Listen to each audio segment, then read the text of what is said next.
Hey everyone, welcome back to the live stream. We are doing another live Q&A here today in the brand new office. I pulled the audience. The audience said, Victoria, we want you to live on Fridays, preferably in the afternoon, because I guess everyone wants to kind of end their week with the Contempo Coding live stream, which is awesome because I don't think that interferes with some of the other things my friends are doing.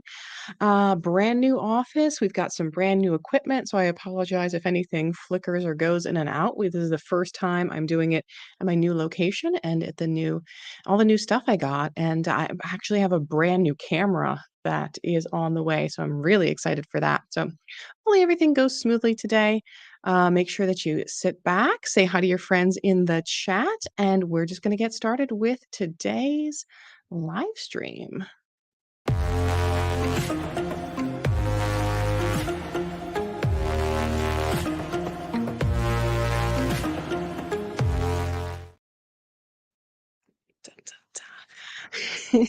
Hey everyone. Just gonna say hi to some of my friends here. We have got here Mallory. Hi Mallory, good to see you today. Joy is here and Megan.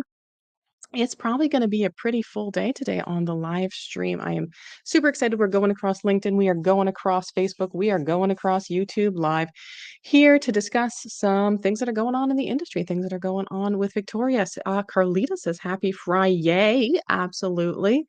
A lot of us are looking forward to the weekend. It was just gorgeous here in Pennsylvania yesterday, 70 degrees. And now today it is crashed back down, and apparently I'm gonna get some snow tomorrow, so I'm not terribly looking forward to that. Um, who all else is here today? I thought I saw some familiar faces. Yeah. Uh, Edmundo says, "You're my favorite YouTuber within the coding world." Well, thank you for that. I appreciate that today. Yeah. Mallory, it was 70 degrees. Yeah, Maryland, I'm sure was beautiful as well. So I'm excited to have everyone here today for the live stream. Um, let's get started with some questions. Oh, you know what I actually want to get started with today? So if you're not following me on TikTok, I've been posting a lot more videos lately. And one thing I wanted to show to people, because I get so many questions about Victoria, I just graduated and I'm having trouble finding a job. And one thing I wanted to point out, because I missed this even myself for a long time, like I saw the icon was there and just didn't really pay any attention to it. But let's see if we're gonna, yes, so we got it working. Okay. So if you go into LinkedIn here, there's this little icon on here that says jobs, and I've not paid much attention to this. But the cool thing about the jobs feature is, let's say I'm going in here and searching for like a medical coder job. There is actually a filter, and you can do this on your phone as well. And I made a TikTok about it, that you can go to all filters, and then you can filter just the entry level positions. So that will show just the ones that are medical coding positions that are listed as being entry level. Now, there might be some that are maybe not listed correctly as entry level because the description of them will say that they want some years experience. But if you're looking for jobs and you're trying to filter down ones that are entry level, that's a good tool that you can utilize, is searching for the jobs on LinkedIn and then filtering down to the entry level. And of course, you can search by location, and you can also, if you're one of the 55% of coders that want to work from home, based off our salary survey that we're going over next week for the video, we can search for remote, and that'll help us find some remote locations as well. So a really handy tool to utilize if you're looking for a job and just are looking for filter. I think I just hit my cap of this is the highest amount of live streamers I've had. We're over 100 people right now on this live stream. I better make sure that my mods are paying attention. Wendy, hello from Western Pennsylvania. Hello from Eastern Pennsylvania.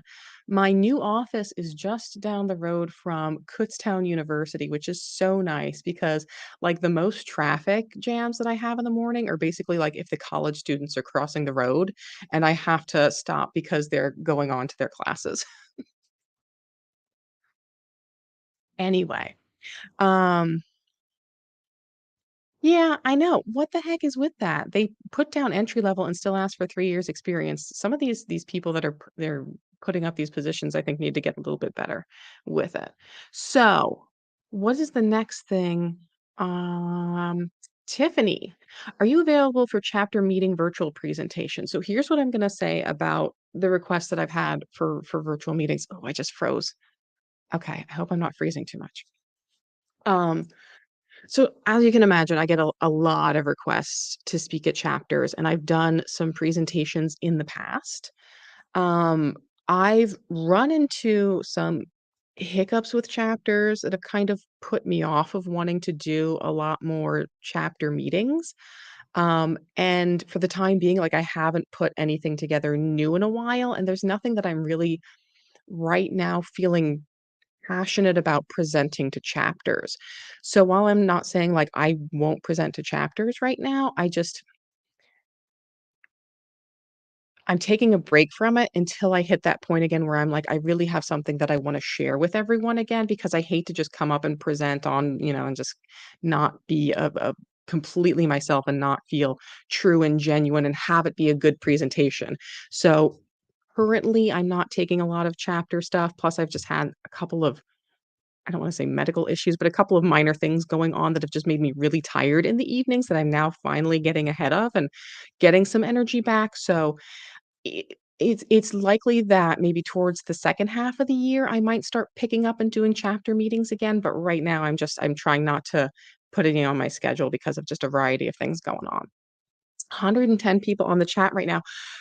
Do you believe this, guys? So, we are maybe 2 to 3 weeks away from hitting 100,000 subscribers on the Contempo Coding YouTube channel, which means in about 2 to 3 weeks, statistically, because I gain about 1,000 subscribers a week, yeah, about 2 to 3 weeks away from getting that silver play button. I am so, so excited. I cannot wait.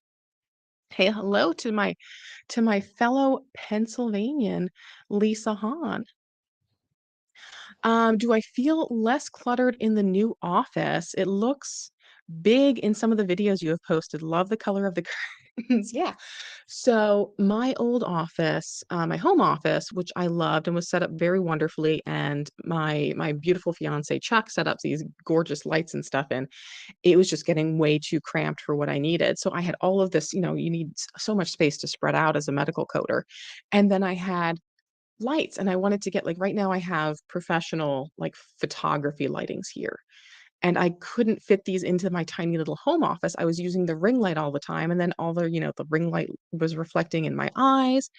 And yeah, like I don't have quite all of the stuff that I used to have in my home office because I'm still transitioning like books and stuff.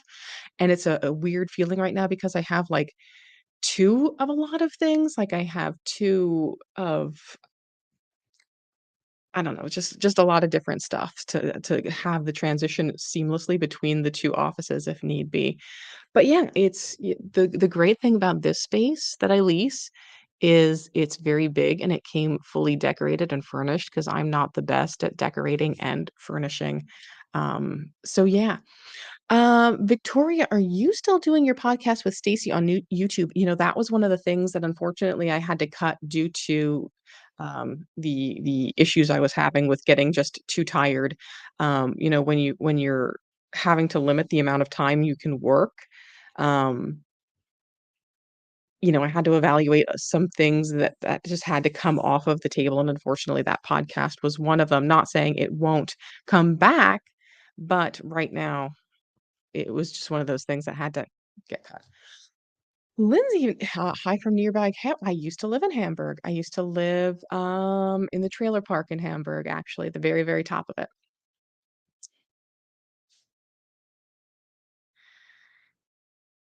Monica says, I have an employee that requested a CPC, but then has changed to looking for RHIT, RHIA, or CCS. Should I let them know that I would go back to school for this in order to get a job? I have an employee that requested a CPC and has changed to looking for RHIT, RHIA. If you're talking about, like, if you are you or I'm sorry, Monica, are you referring to, like, you're applying for a job and they changed it and they're looking for an RHA. So I would say, yeah, I would let them know if you were that person is willing to go back and get that RHIT or RHIA or just sit for the CCS, because the CCS, I believe they changed the requirements for it that you don't actually have to have like a formal education program through AHIMA for that. So you can just sit for the CCS.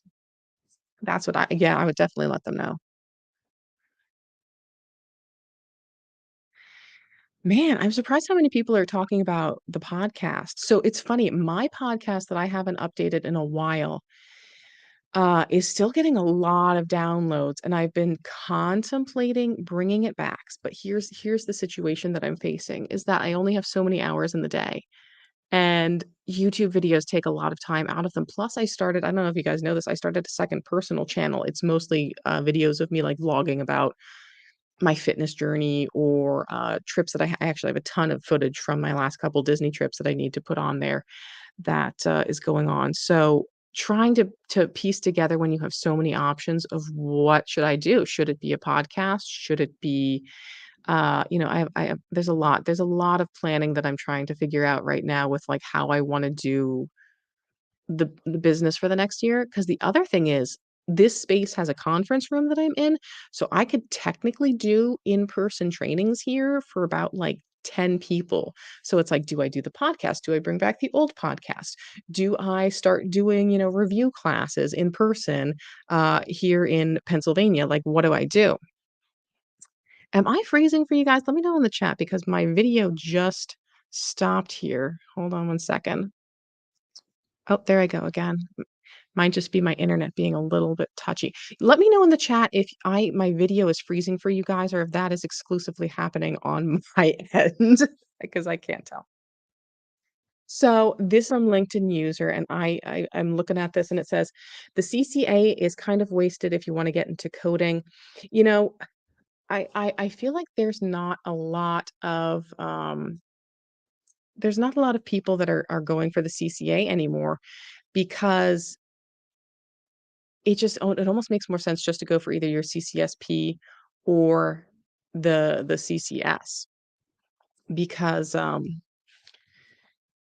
I did freeze and unfreeze because, you go for your CCA and it's not like the AAPC where, if you're an apprentice, you don't have the years of experience, you can work towards getting that apprenticeship removed, right, for the CPC. You can do 2 years experience or you can do a practicode or um you can do submit your 80 contact hours and have that apprenticeship removed. If you're a CCA and you want to go to the CCS or CCSP, you have to sit for a whole nother examination for it. So a lot of people are not finding going to the CCA as valuable anymore because they're like, well, I might as well just go ahead and take the CCS or CCSP. Christopher Banks, can you explain the difference between the CPC and the CRC? Absolutely, I can. Let's take a look at that in the AAPC website. So if we look over here on the website, let me make sure I'm going to the right camera. Okay. So if we look at all the AAPC certifications, we have quite a few right now. Where am I? There I am. So certification options, CPC. So the CPC is the Certified Professional Fee Coder. What they're going to test you on for the CPC is going to be ICD-10-CM. They're going to test you on CPT. They're going to test you on HCPCS. And you can see the exam breakdown on the website. Look, there's LaMonica. Isn't she beautiful? They do have an exam breakdown here where they tell you about, they're going to ask you so many questions about MedTerm. They're going to ask you questions about HCPCS. They're going to ask you so many questions about anatomy. They're going to ask you things about, all the different CPT. It is the CPC exam is a very CPT heavy examination. And what it does is it qualifies you to code for physician-based services. So services that are provided by uh, doctors or advanced practitioners like a certified registered nurse practitioner or a physician assistant. So like surgeries, office visits, anesthesia, psychotherapy, like all kinds of stuff like that, versus like your inpatient hospital stay. The CRC just tests you on ICD-10-CM. So a lot of people that love ICD-10-CM love working as a CRC, certified risk adjustment coder, because you only have to work with one code set and you just have to know like the ICD-10-CM code and guidelines like the back of your hand. Now, because the CPC though requires you to learn all three, oftentimes you can see, there I go freezing again. I don't know if it's this camera now or my internet service. I have a feeling it's the internet because I was just, maybe it's my USB settings. Hold on one sec. Let's see if I freeze again. It might not be my internet. It might be my camera. Hold on. Oh, wait, there I go again. All right. So yeah, so the CPC requires 3 books. So if you're a CPC, oftentimes you can go and get a risk adjustment job because you already know ICD-10-CM. However, if you just go for your CRC, you haven't learned CPT, you haven't learned HCPCS, so they can't go vice versa. If you're a CPC, you can probably work in risk adjustment because you already learned ICD-10-CM. But CRC, you mostly are focusing on ICD-10-CM and ICD-10-CM guidelines. A lot of people like risk adjustment, especially if they hate evaluation and management coding, because you don't have to do any kind of E&M coding. Don't have to worry about the new guidelines and things. You're just focusing on that. Monica Hansen is asking, is there a certificate for ED coding? There is. There is, let's see what they consider it. I think it's considered a specialty certification with the AAPC. Hold on. There we go. I told you guys it might be a little bit choppy today because we're testing out all the new equipment. So the AAPC has certifications, view all certifications. I think it's under their specialty certifications. It's the CEDC, if I remember correctly. Find the right view all certification options. Let's see, is it under specialty? Load more. Oh, here we go. Yeah, CEDC, which is a Certified Emergency Department Coder. The AAPC has a lot more specialty certifications versus AHIMA. Yeah, see, my audio isn't being interrupted at all. That leads me to believe it might not be, it might be the camera, but that's okay because I have a brand new camera coming and I am super, super excited about it. It is the Elgato Facecam Pro. It's brand new from Elgato, and it shoots in 4K 60 frames per second, which should be super cool. Let's see. Oftentimes they'll tell you on here like what the breakdown is. See if it does. Preparation course. Yeah, so CEDC, they have a preparation course, a study guide, online practice exams, and of course now AAPC exams are all available to be taken via virtual proctor, which is cool. Speaking of which, so if you haven't been keeping up, so all AAPC exams, you can take them in person right now through the end of this year at your local chapters, where the exams that they've set up, or you can take them online. So it would be kind of like someone would be watching me, like you're watching me right now. Like I would have to show them all of my books, make sure that there's no paper stuck in here, that I didn't, write a whole other book inside of my book, et cetera, and take it via a virtual proctor. Now, starting next year, however, they're going to be, instead of doing the in-person exams through the local chapters where they're all coordinating them, and I apologize for the freezing. It should clear up in a second. I think it's just overloading my system right now.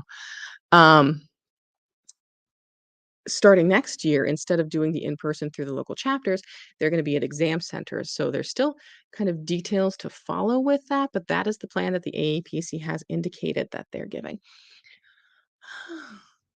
Amy is asking, is a medical transcriptionist a good foot in the door rule? Absolutely. So anything where you can get into the healthcare organization and start especially learning about things like even it's if it's their scheduling system, their medical records system, who are the key players, who are the doctors, what departments do they work in, who are some of the practice, like anything you can do to kind of start learning even some of the people that are there, the systems that they're using, and especially like a lot of healthcare systems, they have to hire an internal employee before they can hire an external one unless they can prove that external candidate has like skills way above and beyond what that internal person is because it's a lot easier to transition someone than it is to onboard an entirely new person.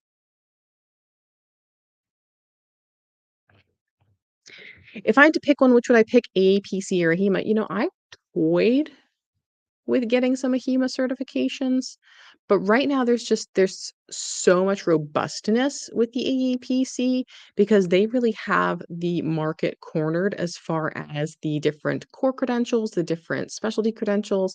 Like they have compliance officer credentials, they have practice manager credentials. So if you're working in medical coding for, 5, 6, 7 years and you're like, wow, I really like working in compliance, you can go ahead and just get another certification in compliance and start working towards moving that transition from coder into compliance officer. Or some organizations, they just like seeing some of those additional certifications that people have. 127 people in the stream right now. This is the most I've ever seen. Don't forget to like, share, and subscribe. Because again, we are like 2, 3 weeks out from hitting 100,000 subscribers. I'm gonna carry that silver play button with me like on a chain and just show it off, I think, to everyone as I go around. Yeah. So Lindsay's saying here, she's given the big thumbs up. I used to do transcription. It gives an advantage as far as knowing medical terminology and documentation. That's true too, because that is a huge, huge part of medical coding is knowing that you can proving that you know what the terms are, you know how the documentation is formatted, like and especially like if you know any little tricks about like how the doctors are documenting or how things are going into the system, like how orders are being placed, like a lot these days to know just to know these crazy medical record systems. Tony, what is the biggest challenge when starting in this career? So, I would say there's 2 challenges. One is you have to get over that mental hump of I do this?" That a lot of people face, that they're like, "Oh my gosh," it's learning any new skill is overwhelming, whether it's medical coding, whether it's learning, software coding, whether it's going to college, whether it's, you're training to run a marathon. Like that new skill is scary and it's overwhelming. So that's one of the first big challenges you have to face is, wow, this is something that I've not done before and I'm going to have to learn this whole almost like new language, right? Once once you kind of get over that hurdle of, "Okay, I can do this," the second hurdle that a lot of people have is finding a job. Now, there's a lot of important things that go, though, into finding a job, and it's gonna be a lot more than just, I'm gonna apply, apply, apply, apply, apply. So, for example, resume is really important, and that's not just medical coding, that's everywhere. And you'll even see tips from people online. And again, I apologize for the freezing. I'm not sure yet if it's the camera or the internet service. We'll figure that out. And hopefully, next time will be a little bit better. I have my new camera coming, so that'll be the next rule out thing. But it's um, so resume, there's these funny little tips that I've seen people promote online where they'll say like, "Oh, what you should do is take the job description for the job that you want, copy it, paste it at the bottom of your resume in like the tiniest font possible and change it to white so you can't actually see it, but then when recruiters search for those terms, your resume will come up." And the other thing is, there's a lot that speaks for your resume. And I'm actually going to bring Kyle Johnson back on, and we'll talk about that probably for a little bit. But I don't hire coders. I don't own a coding industry, but sometimes people will see things that I post online and they'll think that I hire coders and they'll be like, "Hey, here's my resume." Someone happened to send me their resume a couple of weeks ago, and within a few seconds of reading it, I could tell that there were like several issues. So first off, it was long. There was, like, several pages of resume. Second, the fonts were not formatted correctly. So there was, like, different types of fonts, there were different sizes of fonts, so it was very, erratic looking as far as just the way it was formatted. Third was they spelled HIPAA wrong. They spelled it with 2 P's instead of 2 A's, which is a big pet peeve of mine and several others. Um, what else was it? Oh, they put on, like, that they were skilled in E&M management coding, which would technically be evaluation and management coding. And then the one that really stuck out to me was under their skills where they had listed like, "Hey, I work in Microsoft Office and I can 10 key and I can do all this." I guess this person was also clinically trained, so under skills and it was like Microsoft Office, Microsoft Excel, then they wrote earwax, just earwax. Um, Assumedly, it's because they were clinically trained to do earwax removals, but I'm not sure that putting that earwax under their office skills was maybe where that should have gone. So there was just a lot within seconds, I'm talking, like, I looked at this resume and was like, if I was hiring for someone, it would get thrown into the trash bin because it was just not correct. Tiffany's throwing in here, she's like, "Each specialty has its own quirks too." Yeah, just have to get in there and get your feet wet. A lot of people ask about, "Hey, can I go in and learn, mental health coding?" Well, yeah, you can. There's trainings that the AAPC has specifically for that. But I think you are narrowing your job field a lot because it's tough to get even just that first medical coding job, right? And to say, "Well, now I'm only gonna train in mental health, and then I'm only gonna look for mental health coding jobs," it makes things tougher. So it's good to have that nice base knowledge of like everything that's on the CPC, go out there and kind of, get in the door somewhere. Because when I fell in love with plastic surgery, that was like a whole complete surprise to me. I had been working with family practice, I'd been working with internal medicine, OBGYN, I'd been working um transplant medicine, I've been working a lot with hospitalists, a lot with hospitalists, never seem to be able to escape them. And, plastic surgery, when I came on it, I'm like, "Wow, like, this is the one, this is what I love." So, sometimes you think you might like one thing, and then you wind up getting surprised by something else that you just really like. Home health do a lot of home health coding. I know there's, like, a whole separate certification through a different organization that's very geared towards home health coding. If anyone knows that, could you please let me know what it is in the chat? Because for the life of me, I can never seem to remember it. Um Vicky Williams. So I took the CPC. This is a great question. I took the CPC course, but don't plan to work right away. Will this make it difficult for me to get a coding job because of that? Um, I don't think it's going to make it really any more or less difficult than if you were to get one right away. But what you're going to have to think about is you're going to have to, when you start getting interviews, answer that question of, hey, we saw that you got trained in coding maybe 6 months ago. How have you been staying current in your job skills? That's one that they'll likely ask you. Is because of that gap, they won't necessarily always ask you like, "Oh, well, what happened?" Because I think people are a lot more kinder these days. They understand that people have, parents with failing health, you have a kid, you have a divorce, like things happen, and we know that now. But they're gonna wanna know how have you kept up with your medical coding knowledge. So you're gonna wanna have an answer for that. You're gonna wanna say, "Hey, I've been, um, watching webinars. I've been signing up for education with Medicare. I've been going to my local chapter meetings. I've been reading Healthcare Business Monthly." They're going to want to know how you've been keeping up to date with your skills. That's the gap that you're gonna have to fill there. Victoria, will this video be available to watch later? I joined 30 minutes into it. Absolutely, it will be. You can go onto the Contempo Coding YouTube channel, and I think there's usually a little span while YouTube is like still rendering the video, and then it should be on right after that, and the chat log will be available as well.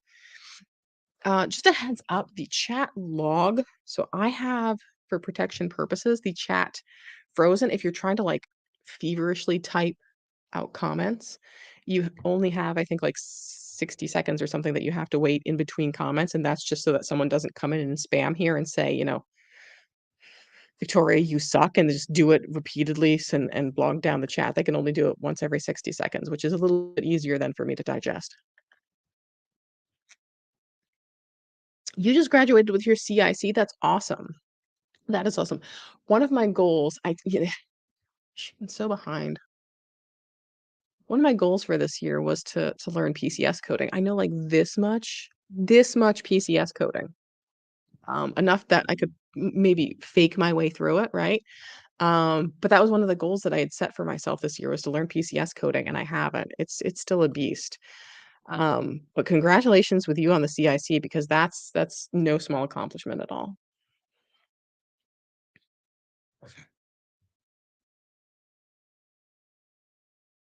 Thank you for the sweet comment.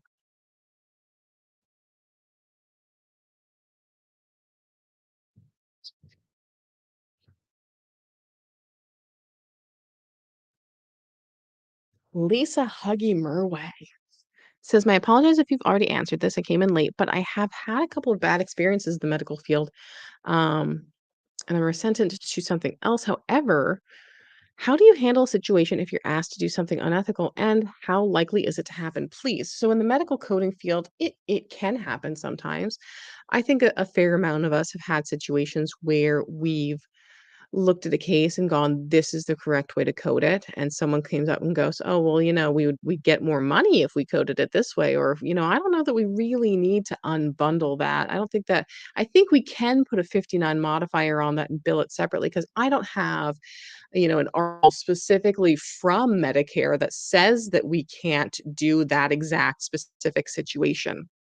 So in those cases, what a lot of us do is document it. Some people will say, "Hey, per manager XYZ, it's to be coded this way," and document it somewhere in the medical record system, or they'll keep folders of that, just to kind of cover themselves. Um, there are, of course, appropriate outlets. A lot of healthcare organizations have compliance lines. Again, I apologize if I'm phrasing. A lot of organizations have compliance lines that you can call in and say, "Hey, this is what I'm observing. I'm not sure that this is okay. It seems a little sus to me." And they will help look into that and see, is that okay? Is that not okay? Yeah, I know I'm frozen again. Hopefully it should have it's been kind of freezing for like a second or two. I'm wondering if it's my upload speeds. Mhm. But yeah, hopefully there we go. See? It's the flukiest thing.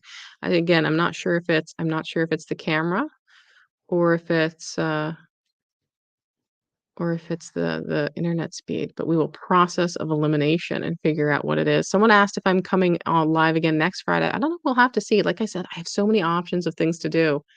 And I don't mind doing the live streams on Fridays, but can I do the live streams on Fridays and do all of the other stuff I need to get done? Oh, I saw a question on here. Where is it? So if I take the preppy education, can I sit for the COC exam and not the CPC? So, all right, well, that's a good question, and I like that. Hold on a second. Let me bring this little up. Today's live stream is brought to you by Preppy. If you want to learn more about Preppy, head over to medicalcodingmasterclass.com, because they are the program that I recommend, and again, this is sponsored. But they're the program I recommend because a couple of reasons. They use the program that I really prefer, which is the step-by-step program. It's on demand, it's affordable. They have way more attention to their students than I would be able to provide to the masses that I get requested to teach, that say, "Hey, Victoria, teach me medical coding." Um, so they have much better support, and they have an externship program, which a lot of programs don't provide to you. So it's just, I think, all around a great question. What Preppy does is it mostly primes you for the CPC. Like, that's primarily the certification they're gonna gear you for. That is gonna give you all the education on ICD-10-CM, CPT, HCPCS, so for professional fee coding. There's not a far jump though from the CPC to the COC. I've heard people say that it's kind of like the CPC extra plus some extra, which is true. I found the COC like so hard, like ridiculously hard. And I'm still hoping to put together a review that will be geared towards getting people ready for the COC because it is a tough one. And, but I think there's some tools that if you know how to dig them up and look at them, it would make it easier for the examination. So while preppy doesn't necessarily prepare you for the COC, it will prepare you for the CPC, and then it's not a far jump over to get ready for the COC. So there's just some extra things that you have to learn about hospital outpatient coding, and then specific to some of the things that are commonly billed in the outpatient area.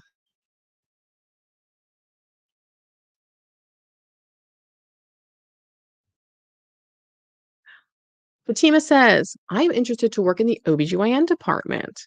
What is the good certificate to have? Well, first and foremost, your CPC, because that's going to be so what happens is in most medical coding jobs, they kind of have like a blanket description that they're looking for, right? They're not going to customize it for like each department of the hospital and say, we want someone with this certification in most cases. Um, So you're gonna wanna have that blanket coverage of the CPC, because that way, if you decide at some point you don't wanna do OBGYN anymore, you can hop over and go and do, like, general surgery or what have you. But there is a specialty certification the just for OBGYN. So I would get your CPC first and then also get your OBGYN certification. Here, I feel like the website is just so I mean, I guess I'm just still getting used to it since the redesign.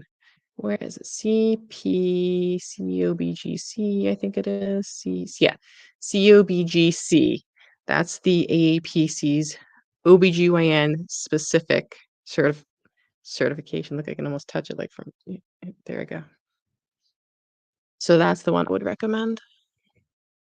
OBGYN. What's the best font for a resume? Um, Times New Roman or Arial, I would say probably. Times New Roman or Arial. Definitely not Comic Sans, anything but that, or nothing curly and fancy. Another thing I want to say on the topic of resumes that I've noticed a lot, I really should put together like a quickie, like top errors that you'll want to fix on your medical coding resume.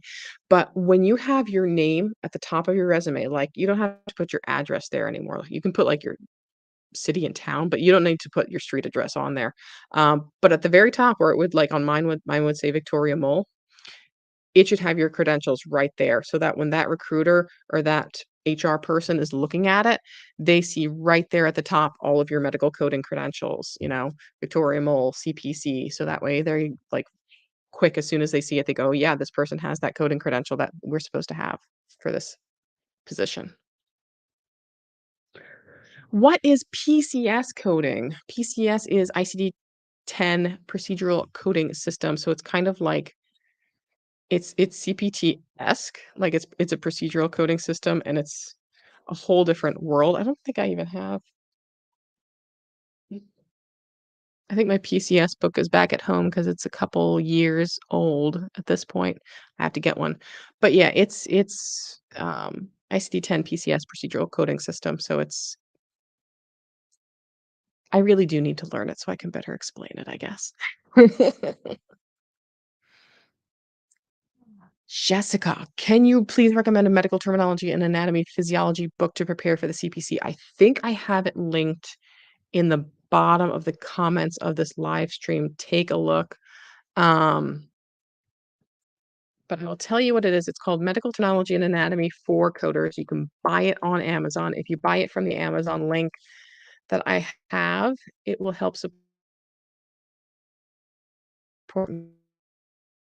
me in med for coders. Let's see if I can find it here on Amazon so I can show you. Because it is so good because it will tell you the terms and it'll have diagrams and then it will give you examples of like how this applies to medical coding. Medical terminology and anatomy for coding. Okay. I'm not sure if this is the older version or the newer version. So medical terminology and anatomy for coding. I think this is the newer version, but they have it in e-textbook, it looks like, and paperback. And this, like, I cannot recommend this book enough because it is really, really good. Um, like I said, it has Interspeed ICD-10 and CPT coding guidelines and notes, electronic medical records, integrated exercises. It combines anatomy and physiology coverage with the latest medical terminology, et cetera, et cetera. So this is geared specifically towards people learning medical coding. Just chef's kiss phenomenal. Hello, Victoria. Hello. Hello, Victoria. Do companies buy your medical coding books when you're hired, or would you buy them on your own? The majority of companies will purchase new books for you. I've had some companies that maybe they don't want to do them every year. They'll do them maybe like every other year. I've had some companies that because, a lot of organizations don't use much HCPCS, so they might buy like 2 HCPCS books to share between 12 people in the department. Again, apologize for the for the freezing. Um, or if they don't give you books, what they'll do is they'll give you access to some sort of online search tool or what we refer to as an encoder, where you can type in something like um, gallbladder, and then you can type in, it'll say, oh, well, what are you doing with the gallbladder? Are you incising it? Are you excising it? Are you doing it open? Are you doing it laparoscopic? And then it will help feed you to the right code that you're looking for. So the majority of them do pay for either books or an equivalency of the books. Um, the the one exception would be if you are working independently for 1099. If you're considered an independent contractor, sometimes you're required then to provide your own equipment, or you're required to provide your own books, your own encoder, possibly even your own subscription to like CPT Assistant or the AHA coding clinic. So yeah. Jeanette Hayes, I wanna sit for the compliance certification. I heard that's a tough one. I feel like isn't that the one where I think it's gotten a little bit better because when they first did, I think the compliance and the practice managers, you weren't allowed to bring, like, almost anything, and now they allow you to bring a reference, but I could be wrong. Let me actually check. I'm curious. Let me see. APC exam instructions. We're Googling. See if they have the updated one. Sometimes I go to look at the proctor instructions, and they're the old ones and not the fancy new ones that they have with all the little image graphics and the differences between when you sit in person versus when you take it online. Yeah, let's see, proctor instructions. It's funny, I was reading these 2 the other day because I could have sworn that when I took the CPC exam, it specifically said on there, like, "When you leave this room, do not discuss anything in regards to the exam to, like, anyone." Yeah, this is the older one. I can't find the new one. And now it looks like and now I can't find that anymore where it says, like, "Don't discuss your exam to anyone, and don't tell them what was on the exam." Prepare for the exam.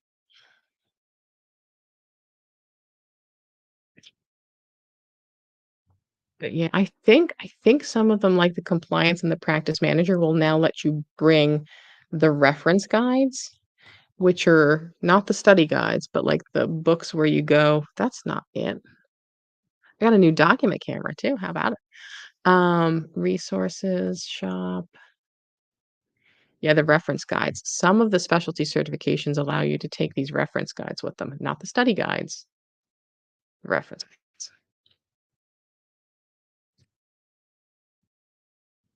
This is a great question. When we take the CPMA exam, does it have any eligibility criteria?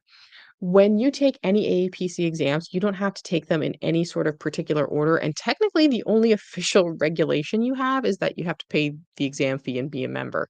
So if we look at CPMA certification, there's like recommendations that they'll say like, hey, it's probably a good idea that you've had some years of medical coding experience or some exposure to auditing before you sit for the auditing credential. but it does not require them. So let's take a look here at CPMA exam, and it has here the certification requirements.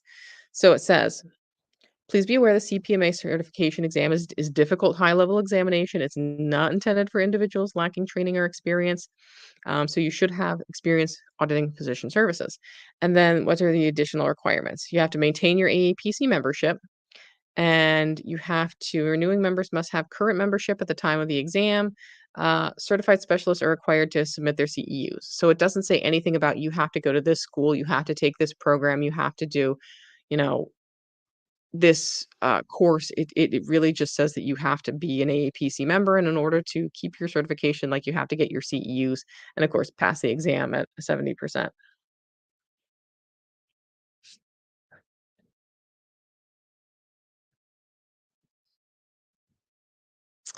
Hello, beautiful Victoria. Do you have any program for the ones that took the exam, passed, and still have the A? I don't. Um, but if you went through a program where you had like 80 contact hours of education, that'll count towards 1 year off your apprentice status. The other thing you can do is get the Practicode through the AAPC, which is, oh my gosh, I feel like I almost don't even know this website anymore some days. Let's see, Practicode, Practicode. Sometimes it's just easier to go into Google. Practicode AAPC.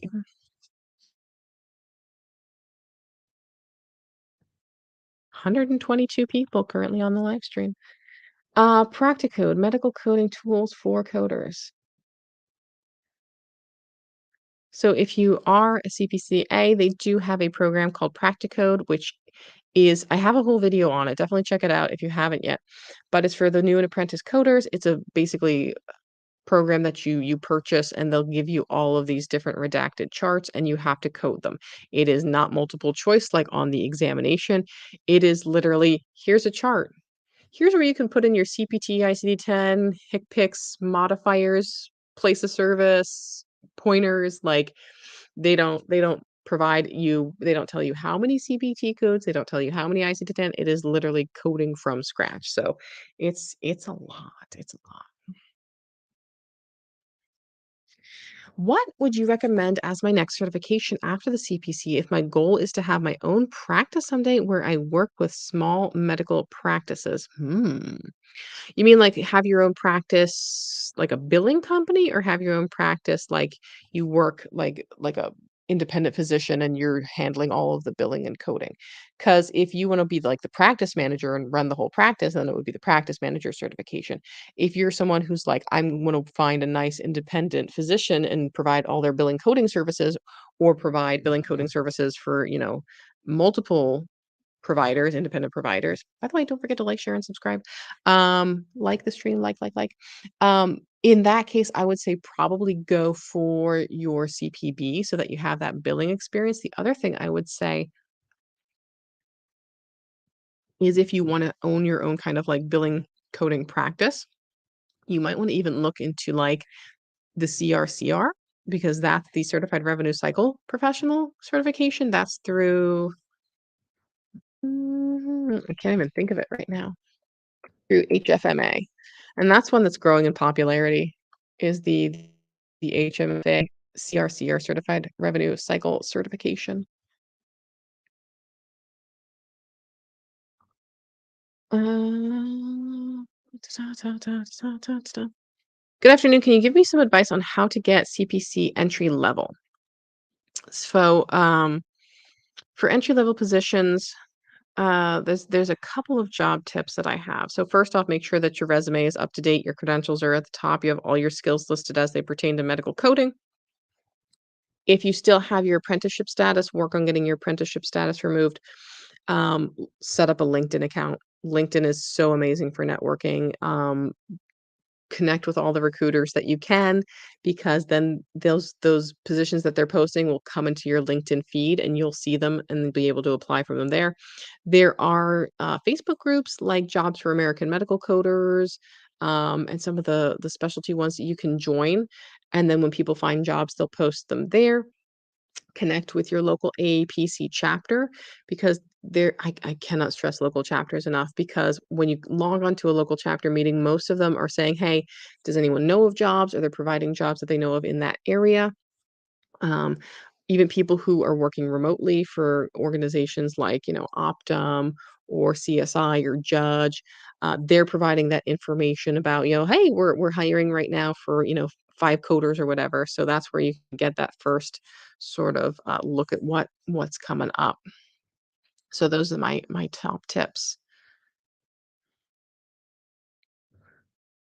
15 charts per hour with no encoder. It's probably possible, but unrealistic. Is someone asking to do 15 charts?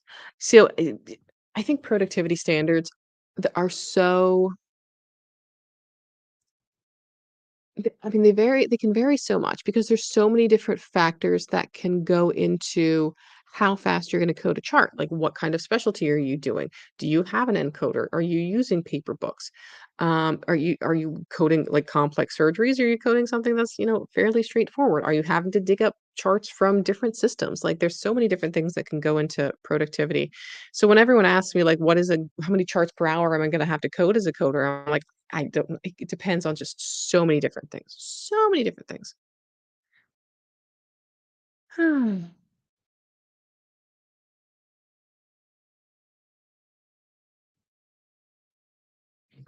Victoria, do you know if there's a practice app or website to prepare for the CPC exam? Um, so what I know there's a handful of different apps on there.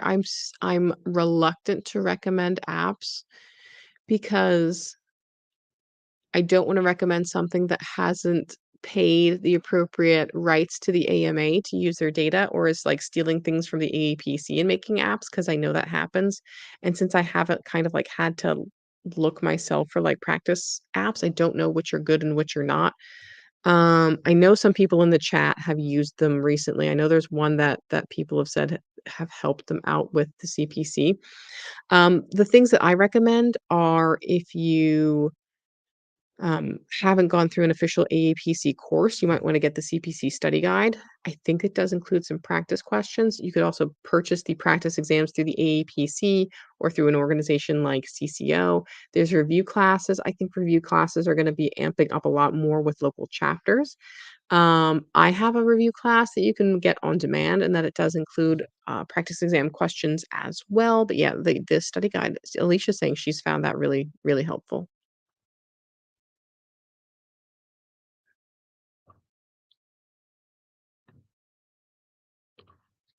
Tony's saying, I have my CBCS certification. Should I still take the CPC or CPB?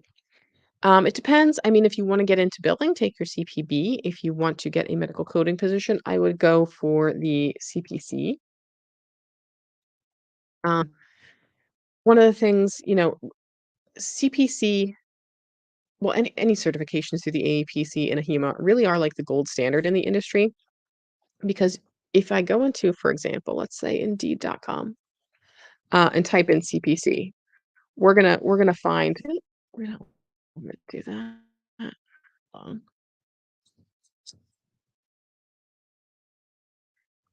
if we went and search, we're gonna find a lot of jobs under CPC. Some of these other coding certification that we have, you might not find anything you need under there. So CBCS, if we search for jobs for that credential, we might not find quite as many. So I think it's important to get either a certification through AAPC like the CPC or even through AHIMA. But I would say something more towards I'm biased towards the CPC because that was my first credential and I have a special spot for it in my heart. But the CPB is really, I think, starting to grow in popularity. 3 hours a day. Oh my god, that is a lot of studying. Um, Definitely take breaks in between those 3 hours. What is the suggested study period or duration of a CPC exam? Most people is 6 months, but most of those people aren't studying 3 days a week for 7 days a week. Whenever you feel ready, once you get a practice examination and you're getting it at like 80%, that's usually a decent indication that you're likely going to pass the examination. So I would base it less on certain timelines or time frames and more so on things like are you doing well on answering the questions that are provided to you through your study materials or through practice examinations. And again, I apologize for the freezing. I have a feeling it might be the camera because it looks like other functions are working while I'm freezing up. Lauren's asking if anyone's passed the CHC. Let her know in the chat. I've not heard of that one. What are my thoughts on radiology and oncology coding? I know like that much rad onc. Um, when I was a manager of medical coding, Profi supervisor, professional fee coding services. We did have a cancer center, but their coder was like so amazing and so great. I only kind of like spot checked things for her. So I only have a little bit of Raddock, but I think it's a great one to get into because anything where you can specialize in something that's like expensive and difficult and do a great job at it, like excellent, excellent, excellent. Man, you know what's odd is none of my things have been popping up for like super chats or new members. And I'm wondering if it's because I'm not getting new members or if because my widgets are not working correctly. Interesting, interesting. Hmm. Do you have any information on a course for pathophysiology? Pathophysiology. I feel like the AAPC has one now. Let me see. Because I feel like they made that. Oh, yeah, yeah, yeah. So the AAPC has one. I want to say, does CCO have one now? Or do that? Am I thinking of their pharmacology course? But yeah, the AAPC does have one for. Oh, I see it's not transitioning. Interesting. Yeah, this is a camera issue, I think, not a not an internet issue. Because now my transitions are frozen too. Um, yeah, so if you go onto the AAPC website under their training and events, under advanced courses, they do have one that says here, right here. So training and events, advanced courses, pathophysiology. So you can take that through the AAPC. But also I would suggest like checking to see if you have anything through like a local community college or if you have something through even on YouTube if you could find something or or a book, but I know for sure the AAPC definitely has a program for that. Oh, this is a good question. What are some of the day-to-day differences between being a coder and being a coding supervisor? Um, so when I worked as a coder, right, we worked in Epic, so I had to work queues. You would go through, here's my charts that I was gonna, you know, sit and go through and see if the provider selected the right code, or I would have to code them from scratch, if they were a surgery or input them myself in the medical record system. But when I was a coding supervisor, I basically did QA on everyone else's coding. A lot of the coders that I supervised were more advanced coders. So originally, I kind of did uh, supervised like the entry level coders and then our coding coordinators, and then eventually went into just more so coordinating the like audit activities and education activities. So you go out of the day-to-day coding and more into, well, are the charts going out on time? Do I have to coordinate with so and so? Is this coder who's our only coder that knows radiation oncology allowed to go on vacation for 10 days in July? Who am I going to have to get to cover them? Um, and meeting with leadership, I would have to go to practice manager meetings. I would have to go to committee meetings. I was on like the flu shot committee where I would have to go every year and talk about, has anything changed coding wise from the flu shot? And I would have to sit there for like a long hour-long meeting that had absolutely nothing to do with anything that my department did. I was literally just there to, like, be like, "Yeah, flu shot codes haven't changed." It can be stressful. There's parts of it that are, like, super fun. I used to love being able to, like, go to the meetings and present and stuff, but, it's a lot to juggle, and it's very stressful, and, in management, I think not just in medical coding, but everywhere, there seems to be almost like this badge of honor of like, "Oh, I worked." I remember exclusively once, um, telling my director that I had worked 50 hours that week, and she was like, "Oh, you only worked 50 hours? Well, I wish I only worked 50 hours this week because I probably put in like 65, 70 hours." So I got really tired of sorry for the language, of the pissing contests with management and stuff, like, it was not for me. It's not for me, but a lot of people love it.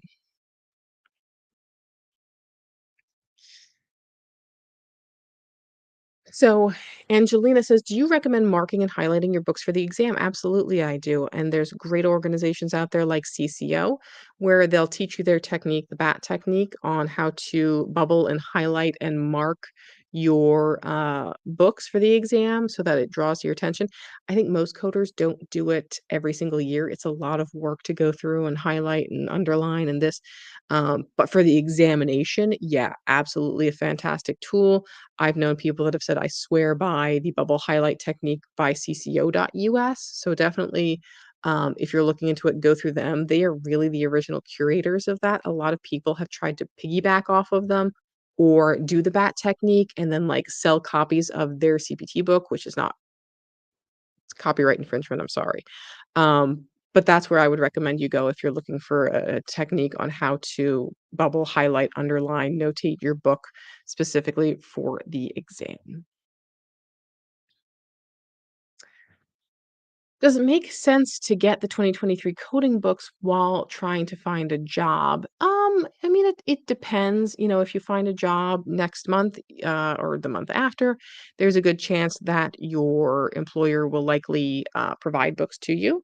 But also, if you're a mechanic, you wanna have the right tools for the job, right? It's kinda same thing in medical coding. If you're going for an interview for a medical coding job, you might wanna show like, "Hey, I have my coding books and I know how to use them for my pre-employment exam, and I have the most current ones." Not everyone financially has the, budget right now to purchase new books every single year and because they are in between jobs or things or what have you. I'm so ti everyone everyone in every industry right now is worried about ChatGPT, okay? Here's what I'm gonna say, and I actually said this in the video that I'm recording for next week. When we hit a point that I am hanging art over my mantelpiece that was made by AI, and when AI and ChatGPT are writing the next great American novel, then I'll start worrying, okay? But right now, we have had computer assisted coding for the 15 years that I have been in medical coding. I don't think there's any higher or lower risk in this industry than there is for ChatGPT and AI in any other industry. So if you want to be like, well, cats and dogs living together, mass hysteria, chaos because of ChatGPT, I'm not going to be that person. Um, uh, is there a lot of indications that because healthcare is becoming so incredibly complex and that there's so incredibly many rules and regulations that we're going to need more computer assistance with what we're doing to keep up with the volume of everything that's going on? Yes, absolutely. But I don't think it's going to take over. And I definitely think that we're going to see some transitions, especially over the next probably 10 years, where we're taking coding roles and it's going to be less of a straightforward translation service, and we're going to get more into quality checks, more into auditing. And that's where organizations, I think, like NamUs are going to really come into play and getting aligned with them and getting into the more advanced knowledge of auditing and more advanced knowledge of the different regulations and how to navigate all of that. So, ending on a high note with ChatGPT. Oh, we are past our hour, you guys. So definitely let me know if you want me to come back next week and I will come back then and answer some questions for you. Hopefully then my new camera is here, so we won't have as many crazy issues. I will see you guys next time, and until then, just keep on coding on.